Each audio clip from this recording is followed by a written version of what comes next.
मेरा ये वक्तव्य राज्यवर्धन राठौर जी के लिए है और इसलिए है क्योंकि शर्म आती है ये सोच के किसी समय में आप भारतीय सेना का हिस्सा थे।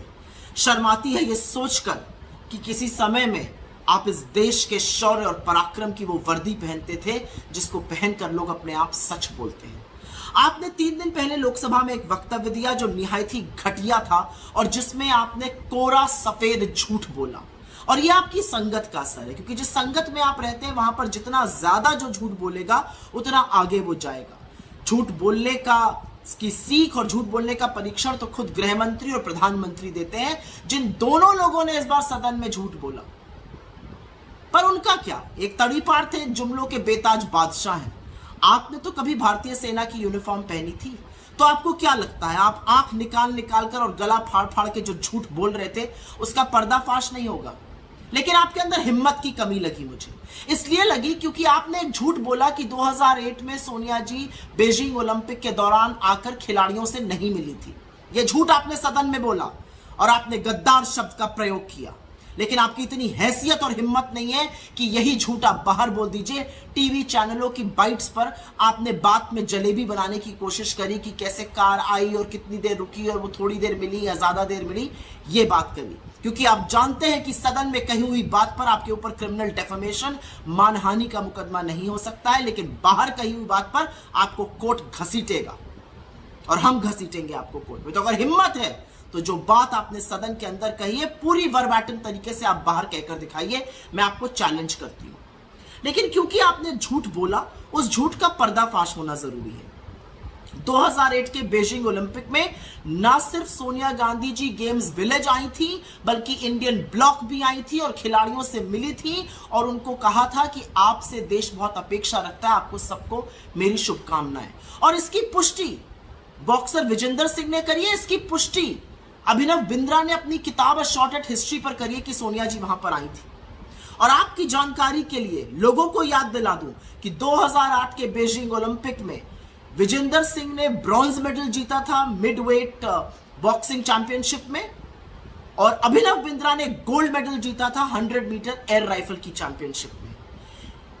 ये वो ओलंपिक था जहां पर 57 भारतीय खिलाड़ियों का एक कंटिंजेंट गया था, 12 स्पोर्ट्स कैटेगरीज में पार्ट लेने, करीब 44 सपोर्ट स्टाफ था और उन लोगों ने पुष्टि की है।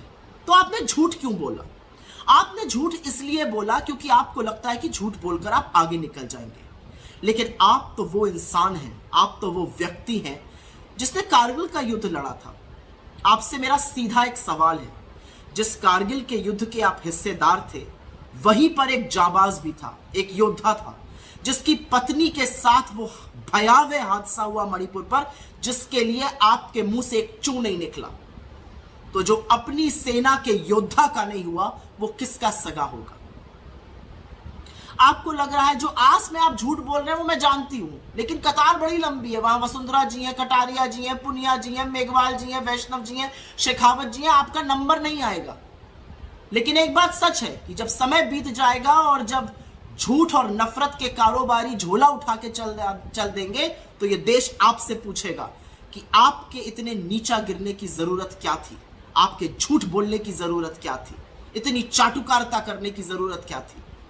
और एक चीज मैं जाते जाते आपसे पूछना चाहती हूं, क्योंकि आप योद्धा रह चुके हैं, क्योंकि आप भारतीय सेना का हिस्सा थे, कभी सोचा है और कभी पूछा है, हैसियत है आपकी पूछने इसके लिए कि देश के प्रधानमंत्री से उन्होंने चीन को क्लीन चिट क्यों दी?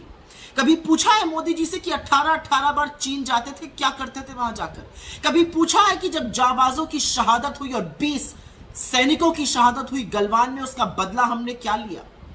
हमने बफर जोन क्यों बना लिया अपने पेट्रोलिंग पॉइंट्स? हमने स्ट्रेटेजिक पॉइंट से क्यों पीछे हट गए? कभी पूछा है कि चीन को सबक सिखाने के बजाय लाल शर्ट पहनकर आपने चीन के राष्ट्रपति की अगवानी क्यों करी बाली में? कभी पूछा है कि बाली में उनसे क्या बातचीत हुई? कभी पूछा है कि क्या बदला लेने का मतलब है चीन के साथ व्यापार बढ़ा लेना, $100 बिलियन का ट्रेड डेफिसिट कर लेना? जिस दिन ये हिम्मत और हैसियत हो जाएगी उस दिन आप इस सेना का ऋण चुका देंगे। तब तक के लिए आप उस पार्टी का हिस्सा हैं जो देशद्रोही है। देशद्रोहियों और देशभक्तों की इस जंग में आप देशद्रोहियों के साथ खड़े हैं और आपने जो घिनौना कृत्य किया है उसने आपको ही नहीं, उस वर्दी को भी शर्मिंदा किया जो आप कभी पहनते थे। शर्म आनी चाहिए आपको।